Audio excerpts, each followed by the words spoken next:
ನಮಸ್ತೆ. ಪ್ರಾಣಶಕ್ತಿ ಜಾಗೃತಿ ಚಿಕಿತ್ಸೆ. ಈ ಪ್ರಾಣಶಕ್ತಿ ಜಾಗೃತಿ ಚಿಕಿತ್ಸೆ ಅಂತ ಹೇಳೋದ್ರಲ್ಲೇ ಒಂದು ಅದ್ಭುತವಾಗಿರ್ತಕ್ಕಂಥ ಒಂದು ಅರ್ಥ ಇದೆ. ಯಾಕೆ ನಾವೆಲ್ಲರೂ ಕೂಡ ಈಗಿನ ಕಾಲಮಾನದಲ್ಲಿ ನೋಡೋದು ಅಂತ ಹೇಳಿದ್ರೆ ತುಂಬಾ ಜನ ಒಂದು ಕಂಡೀಷನಲ್ ಲೈಫ್ ಸ್ಟೈಲ್ ಅಲ್ಲಿ ಬದುಕ್ತಾ ಇರ್ತವೆ. ಏನದು ಕಂಡೀಷನಲ್ ಲೈಫ್ ಸ್ಟೈಲ್? ಯಾವುದೋ ಒಂದು ಆರೋಗ್ಯ ಸಮಸ್ಯೆಗಳು ಬರುತ್ತೆ, ಬಂದಾದ ತಕ್ಷಣ ಏನ್ ಮಾಡ್ತೇವೆ?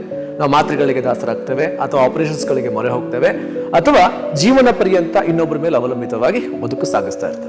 ಒಂದು ಸಮಸ್ಯೆಯಿಂದ ಸಾವಿರಾರು ಸಮಸ್ಯೆಗಳನ್ನು ತಂದುಕೊಳ್ತಾ ಇರ್ತವೆ. ಆದರೆ ಯಾವುದೇ ಒಂದು ನಿಮ್ಮ ಚಿಕಿತ್ಸೆಯಲ್ಲೂ ಕೂಡ ನಾವು ಚೇತರಿಸಿಕೊಳ್ಳುವಂತ ಸನ್ನಿವೇಶಗಳು ಬರೋದೇ ಇಲ್ಲ. ಬದಲಾಗಿ ಒಂದು ಸಮಸ್ಯೆಯಿಂದ ಸಾವಿರಾರು ಸಮಸ್ಯೆಗಳನ್ನ ತಂದುಕೊಳ್ತಾ ಇದ್ದೇವೆ. ಇದೆಲ್ಲ ಯಾಕಾಗ್ತಾ ಇದೆ? ಯಾಕಂತ ಹೇಳಿದ್ರೆ ನಮ್ಮ ಒಂದು ಪ್ರಾಣಶಕ್ತಿಗೆ ಜಾಗೃತಿ ಅನ್ನೋದೇ ಇರೋದಿಲ್ಲ.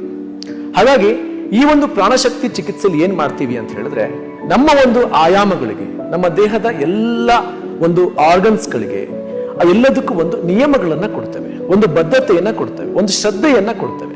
ಈ ಶ್ರದ್ಧೆ, ಬದ್ಧತೆ ಮತ್ತು ನಿಯಮವನ್ನು ಕೊಡುವಂಥದ್ದೇ ಪ್ರಾಣಶಕ್ತಿ ಜಾಗೃತಿ ಚಿಕಿತ್ಸೆ. ಒಂದೊಂದು ಅಂಗಗಳಲ್ಲೂ ಯಾವ ರೀತಿ ನಮ್ಮ ದೇಹದ ಒಂದು ಕಾರ್ಯ ಪ್ರವರ್ತಗಳನ್ನ ಮಾಡುತ್ತೆ, ಕಾರ್ಯ ಪರಿಚಲನೆಗಳನ್ನ ಮಾಡುತ್ತೆ, ಅದನ್ನ ನಾವು ಗಮನಿಸ್ತಾ ಹೋದಾಗ ನಮ್ಮ ಆರ್ಗನ್ಸ್ ಗಳನ್ನ ನಾವು ಪ್ರೀತಿಸ್ತಾ ಹೋಗುವುದೇ ಪ್ರಾಣಶಕ್ತಿ ಜಾಗೃತಿ ಚಿಕಿತ್ಸೆ. ಹಾಗೆ ಅಲ್ವೇ ನಾವು ಹೇಳ್ತಾ ಇರ್ತೇವೆ ಪ್ರತಿ ಸಲ ಕೂಡ, ನಮ್ಮ ಆಲೋಚನೆಯೇ ನಮ್ಮ ಆರೋಗ್ಯವನ್ನು ನಿರ್ಧರಿಸುತ್ತೆ. ನಮ್ಮ ಆಲೋಚನೆಗಳು ಸರಿಯಾಗಿದ್ರೆ ನಮ್ಮ ಎಲ್ಲಾ ದೇಹದ ಅಂಗಾಂಗಗಳು ಕೂಡ ಅವ ಒಂದು ಕಾರ್ಯ ಕ್ಷಮತೆಯನ್ನು ಕೂಡ ಹೆಚ್ಚಿಸ್ತಾ ಬರುತ್ತೆ. ಹಾಗಾಗಿ ನಮ್ಮ ದೇಹದಲ್ಲಿ ಇರತಕ್ಕಂಥ ಸಪ್ತ ಚಕ್ರಗಳ ಕಾರ್ಯಕ್ಷಮತೆಯೂ ಕೂಡ ಹೆಚ್ಚುತ್ತಾ ಹೋಗುತ್ತೆ.